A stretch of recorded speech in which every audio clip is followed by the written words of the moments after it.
جلیل القدر صحابی خلیفہ سوم، نام عثمان بن عفان رضی اللہ تعالیٰ عنہ، کنیت ابو عبداللہ، لقب غنی اور ذوالنورین ہے۔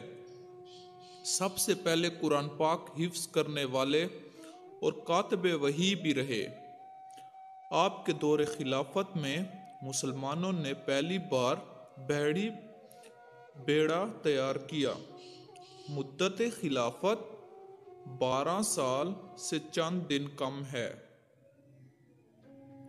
تلوار کا زخم بدن پر لگتا ہے مگر بری گفتار کا روح پر۔ خدا کے سوا کسی پر امید نہ رکھو اور کسی سے مت ڈرو مگر اپنے گناہوں سے ڈرو۔ گناہ کسی نہ کسی صورت دل کو بے قرار رکھتا ہے۔ حقیر سے حقیر پیشہ ہاتھ پھیلانے سے بہتر ہے۔ نعمت کو غلط جگہ خرچ کرنا نعمت کی ناشکری ہے۔ خاموشی غصے کا بہترین علاج ہے۔ عقل مند ہے وہ شخص جو وقت کو دیکھ کر کام کرتا ہے۔ جس نے انسانوں کا حق نہیں پہچانا اس نے خدا کا حق نہیں پہچانا۔ زبان کی لغزش قدم کی لغزش سے زیادہ خطرناک ہے۔ اپنا بوجھ دوسروں پر مت ڈالو چاہے زیادہ ہو یا کم۔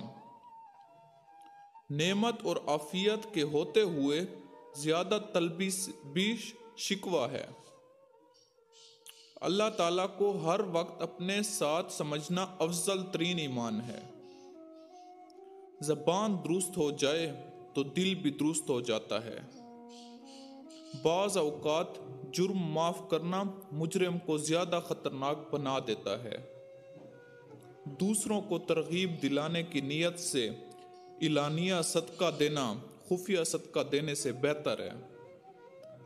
حیا کے ساتھ عام نیکیاں اور بے حیائی کے ساتھ تمام برائیاں وابستہ ہیں۔